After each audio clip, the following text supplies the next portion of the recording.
Ulama sepakat, talfik tidak dibenarkan.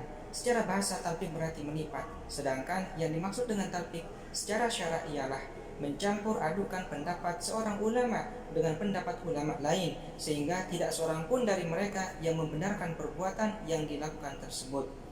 Oleh karena itu, di dalam kitab Tanwirul Qulub, Muhammad Amin Al-Qurdi mengatakan عدم التلفيق بأن لا يلفق في قضية واحدة ابتداء ولا دواما بين قولين يتولد منهما حقيقة لا يقول بها صاحبهما. Syarat kelima dari taklid ialah tidak talfiq, yaitu tidak mencampur antara dua pendapat dalam satu qadiyah atau masalah, baik dari awal, pertengahan dan seterusnya, yang nantinya dari dua pendapat itu akan menimbulkan satu amaliyah yang tak pernah dikatakan oleh orang yang berpendapat. Jelasnya, talfik itu adalah melakukan suatu perbuatan atas dasar hukum yang merupakan gabungan dua mazhab atau lebih. Contoh misalkan, seorang yang berwudu menurut mazhab Syafi'i dengan mengusap sebagian kepalanya, kemudian dia menyentuh kulit wanita ajnabiyah atau yang bukan mahramnya, dan langsung sholat dengan mengikuti mazhab Hanafi yang mengatakan bahwa menyentuh wanita ajnabiyah atau yang bukan mahramnya tidak membatalkan wudu.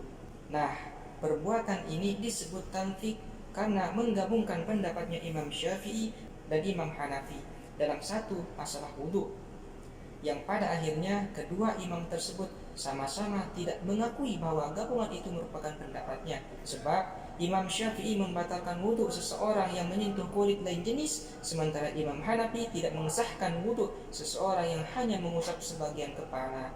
Talfik semacam itu dilarang dalam agama, sebagaimana yang disebutkan di dalam kitab I'anatul Talibin juz pertama halaman 17.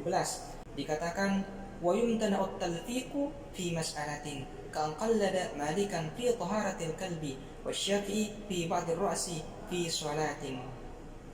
Talfik dalam satu masalah itu dilarang, seperti ikut pada Imam Malik dalam sucinya anjing dan ikut Imam Syafi'i dalam bolehnya mengusap sebagian kepala untuk mengerjakan sholat.